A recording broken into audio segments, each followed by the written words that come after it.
Ladies and gentlemen, welcome back to the analysis of YOLENO TV. I hope you're well. From wherever you're watching this channel, I'd like us to settle this story once and for all. The story concerning the move that Faith ODHIAMBO took to accept the appointment by William Samoei Ruto to serve in the panel that is supposed to look at the affairs of those people who are affected by the police brutality. I, Faith ODHIAMBO Moni, having been appointed as the vice chairperson of... I'd like us to settle this story once and for all, because I've seen people blame Faith ODHIAMBO, but equally I've seen people praise her for that move, because according to many people, they believe that Faith ODHIAMBO made the right decision to join that panel and actually do something. You see, the idea here is to do something. But then there's a statement that Faith ODHIAMBO delivered. And when she was acknowledging the fact that she's the vice chair of that panel, there's something which she said. And I'd like us to listen to what she said. It's my solemn patriotic duty to ensure that my contributions to this panel shall acknowledge the voices of those who have suffered while protecting victims and their dependents from being silenced, to the perpetrators of such heinous crimes and to your masters. In Genesis 9, chapter 9, verse 6, whoever sheds the blood of man, by man shall his blood be shed, for God made man in his own image. My loyalty is to you, the people of Kenya, and my learned friends who I serve at the Law Society of Kenya. I intend to guard this duty jealously and execute my mandate diligently. Should my efforts be frustrated or cannot be or undermined in any manner whatsoever, I am prepared to do the honorable thing in fidelity with the rule of law and the Constitution of Kenya. Now, very well, ladies and gentlemen, Faith ODHIAMBO is telling William Samoei Ruto and the team there, chaired by Makau Mtua, that if her principles are not respected, then she will leave that panel. I think this is a very bold message, considering the fact that if you are very keen listening to her acceptance speech, there's something she mentioned there about police brutality, and she also mentioned about inclusivity, and she was basically talking about Kenya being one. And she also talked about the issue of cousins, which I think, based on the reactions, what I saw from many people, people are not happy when she mentioned the word cousin. But she had a reason why she did that. So in this analysis, ladies and gentlemen, I'd like us to look at this warning from Faith ODHIAMBO that if my stand is not respected, remember, Makau Mtua serves in William Samoei Ruto's government as an advisor, but LSK is not part of the government, but it's a watchdog, you know, a watchdog, and also a grouping of lawyers who've assisted many Kenyans, by the way. And by the way, honestly speaking, I admire what Faith ODHIAMBO has been doing. She has really stood up and she's really defended so many people, those who could not even afford legal, fees. She has helped them. It's good to give her credit. What on mlaumu, yes, but it's good to also give someone credit. Hakuna mtu ambaye yuko 100% perfect. So let's focus on the warning. But before you do that, ladies and gentlemen, kindly allow me to appreciate you for the support you've been giving this channel. For those of you who wish to support us, just like this video and subscribe to our channel. Thank you so much for that support. Now, let's quickly look at what is going to happen. Of course, we have seen cases, people say that the president has been meddling in some of these committees. He delegates those mandates to people, but again, sometimes want to control the proceedings. If Makau Mtua is the chair and Makau Mtua works in William Samoei Ruto's government as an advisor, then most likely the only way William Ruto can meddle in this panel is by, talking to the chair on things that he would like addressed, not the things that are discussed there.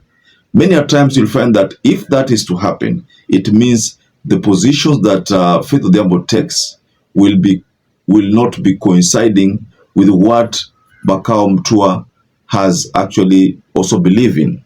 Because Makao Mtua will be coming up with his own points also, which of course the panel must look at extensively.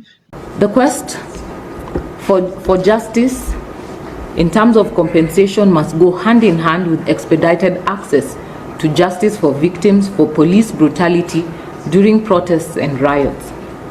For over 1 year, I think I've become friends of the media and a lot of those civil society organizations and members of the public. But we have known no peace since the 18th of June 2024, where my phones have never stopped ringing with phone calls, messages, and WhatsApp alerts from Kenyans in distress. I've responded to calls even at 3 a.m. in the morning, on Sundays, even when at church.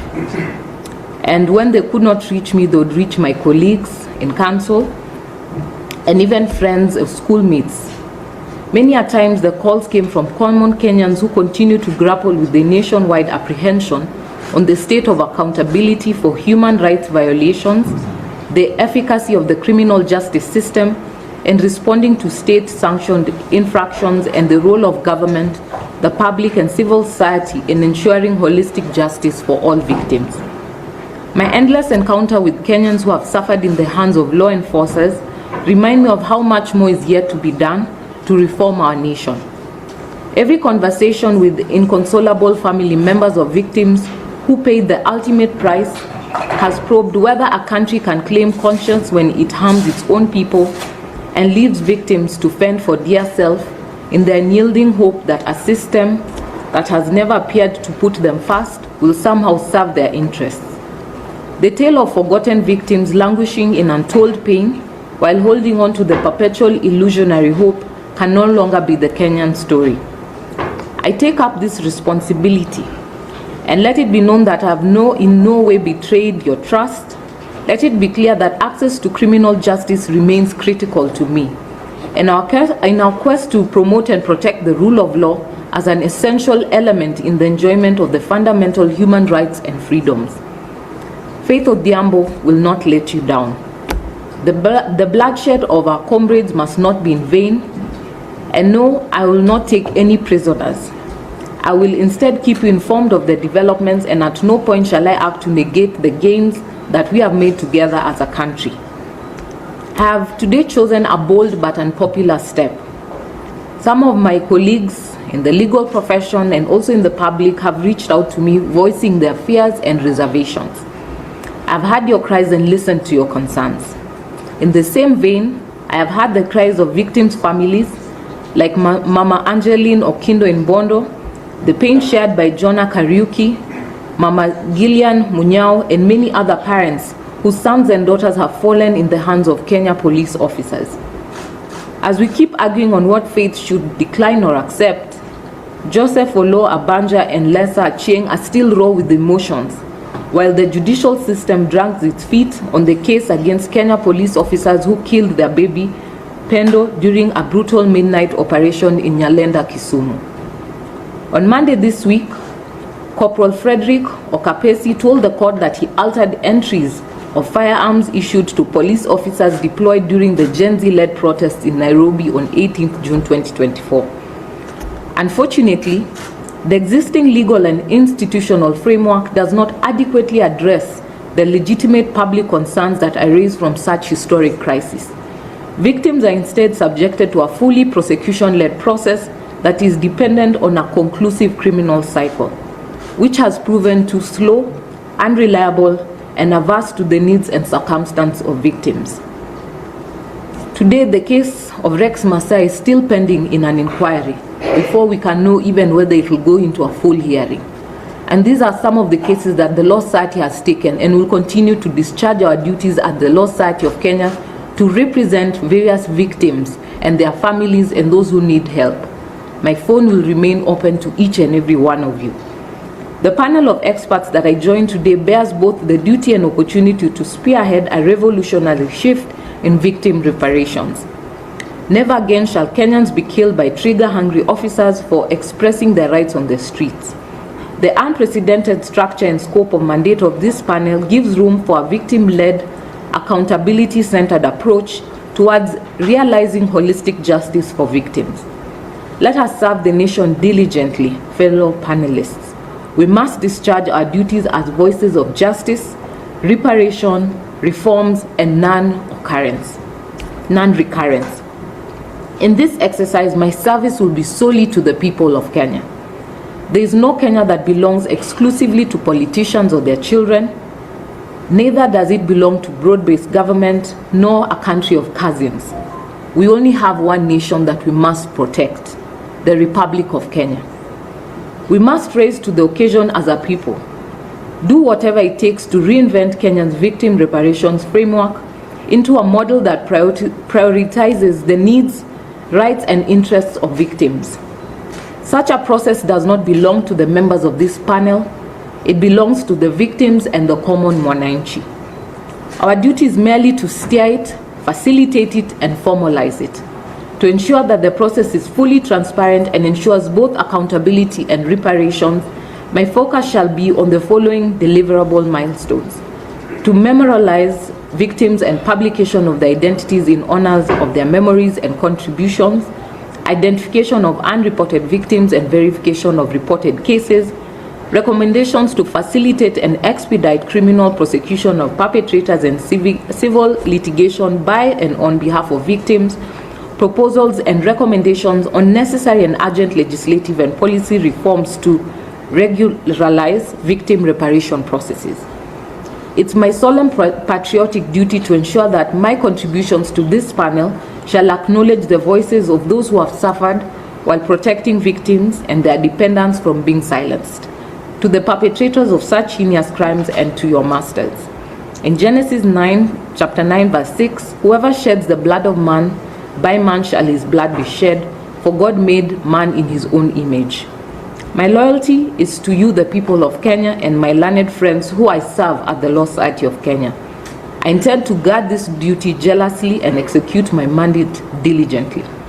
Should my efforts be frustrated or cannot be or undermined in any manner whatsoever, I am prepared to do the honorable thing in fidelity with the rule of law and the Constitution of Kenya. So if at all RUTO attempts to control the panel through backroom means, of course, Faith Odhiambo with the stand ambayo najua iko nayo ataacha ile kazi. Now, this is not the first time Faith Odhiambo has been appointed. There was a time last year during the demonstrations. I think there was a panel, is it a tribunal or manini, or a committee to look into issues of madeni nafikiri, you know. But then Faith Odhiambo declined. It was to look at, I don't know kama si madeni ni zile corruptions. But then Faith Odhiambo declined because there was a constitutional body that was mandated to take care of that part. So she declined that position. And many people were really happy. So they expected that Faith Odhiambo was going to also decline this position that has been accorded to her. So the big question is, was that the right thing, her to decline? Or you support the fact that she has accepted that position? You see, sometimes when kuna ideas nyingi, you have something like, for example, if you have an idea on what to do, the best thing is always to be given that opportunity so that you can actually execute your points. So maybe to some level someone will agree with Faith Odhiambo and say that she did the right thing, because now for her to exercise what she believes in, she had to get a position like the one that has just been that she's been appointed to, you know, that panel. Remember, this panel is not only going to look at the issues of Gen Zs. There were demonstrations which took place during Uhuru Muigai Kenyatta's time. Also, those ones are going to be taken into considerations, but the baby pendo ones. There is also demonstration that took place in 2023. The Azimio demonstrations, you saw what happened in Nyalenda, you know. So all these things are going to be taken into consideration. So it's not only the matter of last year. No. The demonstrations kwenda nyuma. There are people to be compensated. So, ladies and gentlemen, based on your own understanding and based on what you know concerning Faith Odhiambo and the stand, do you think she made a mistake accepting William Ruto's appointment? Many expected that she was going to decline, but that would have been a populist position. But then the big question, according to her, is, was that going to help the family? Because according to her, there are things which must be pushed. There's the issue of IPOA. Na mambo ya compensation must be pushed, and someone must do this. So most of the people there, I could say they believe in, most of the victims, they believe in Faith Odhiambo, because Faith Odhiambo has been with them na amewasaidia katika legal issues na kila kitu. So wanamwamini sana. So I think her being in that position gives them a lot of morale, and I hope that something is going to come out of this. So ladies and gentlemen, just go below in the comment section and tell us what you think about this latest move by Faith Odhiambo. So perhaps if you're watching this video and you've not subscribed, take 1 second and subscribe, like this video. Until we catch up again, stay safe and stay blessed. Thank you once again for choosing YOLENO TV as your favorite political channel.